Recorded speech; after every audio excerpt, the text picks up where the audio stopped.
Good afternoon guys, ngayong tanghali no.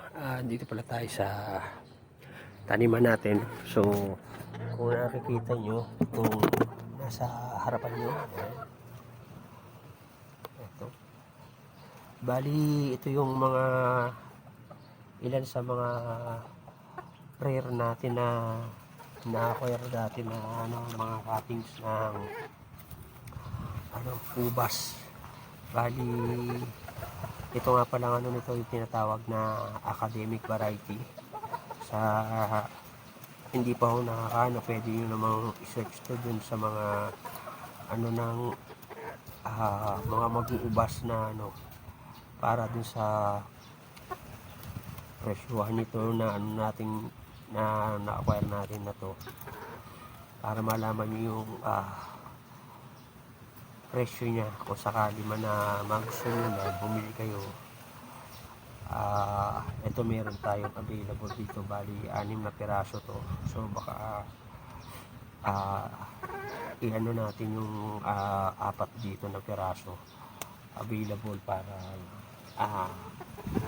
kung meron gusto magpaumpisa ng mag-alaga ng ubas, meron tayo. Tapos ito meron tayo rito na ito yung isa sa common na mga inaalagaan dito sa Pilipinas, lalo na sa parting La Union. Ito yung mga red cardinal, meron tayong available dito na dalawa. Yung isa mas mahaba na dito, almost 1.5 meters na yung haba niya. Ito siya, nakikita nyo yun. Ito, ayan, mahaba na po yan. Ayun na siya hanggang sa taas. So ayan mo, may available po tayo yan, 2 pong cuttings. Tapos yung isa natin yung wine variety, ito meron tayong isa. Ito po, nakakita nyo ito sa kanan, almost 1.5 meters na rin po yan, magto 2 meters na rin po yung haba niyan. Chardonnay naman po siya. So ngayong umaga po gagawin natin tanghali, bali hindi natin natapos, talagay tayo ng complete fertilizer naman po ito. Yan natin sila para mas lumago yung nila ngayon. Kasi magsasummer ngayon, maganda yung para gumanda yung tubo nila, mabilis lumaki. Ganda kasi sa complete mo, kasi hindi lang siya yung pampaberde ng dahon, pampabulaklak din po siya. Kaya dalawa yung kulay ng niya, puti at saka brown.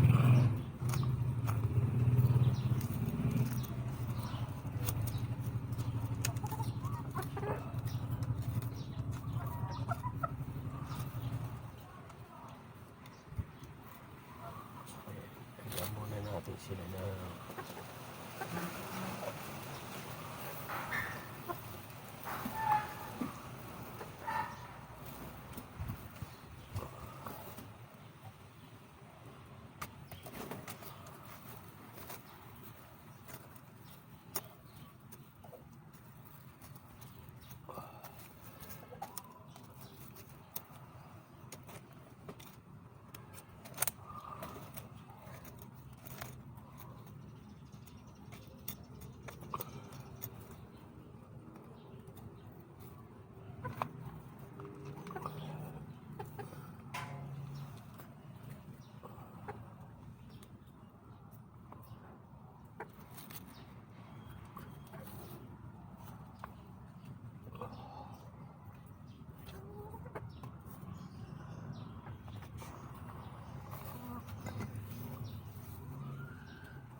Bali pala guys, no, sa ano pala, alaga ako rito na ano, variety ng ubas. Bali, apat na klase po siya. Bali, yung pinaka-common natin, red cardinal, tapos itong academic, tapos chardonnay, tsaka meron pa ako na isang nabuhay yung kasamahan nitong mga ano natin na to ng academic no na in-order ko ng cuttings. May natira pa ho na isang piraso na Baikonur na andun lang siya, nakahiwalay lang, so hindi ko lang sinama rito kasi baka mami magdikit din na wala na kasi yung tag ng pangalan, so hiniwalay ko lang. Meron tayong apat na variety, so yung isa na yung medyo buhay din naman, kaso ano, pinalalago-lago ko pa. So yung meron tayong apat na varieties na available sa may gusto ko ng ano, ng ubas.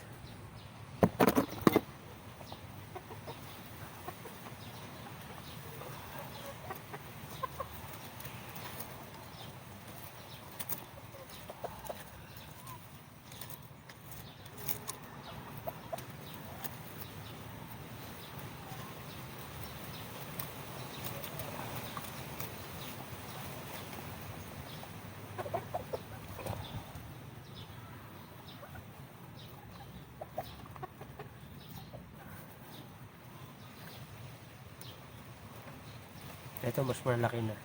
Pumangit nga lang yung dahon, pero pag ano naman ho yan, masusulbihan dahil nga ito nilagyan na natin ng complete fertilizer. Mas mabilis to na ano, kasi buhay na ho ito pagka ganito na ano, pagkat yung transplant natin direkta sa lupa.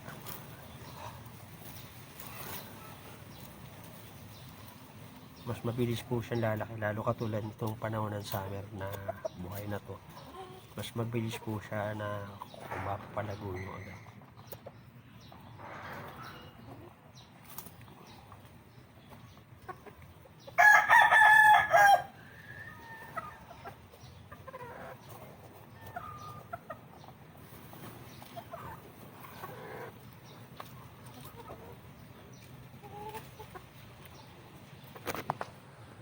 So yan guys, nalagyan ko naman na siya ng abono. Dadagdagan ko na lang itong ano, pagkatapos may ditiligan ko. Tapos pagka ano, update natin kayo kung mas gumanda yung ano nila sa mga susunod na mga araw. So maraming salamat sa panonood. Thank you for watching. God bless at happy planting.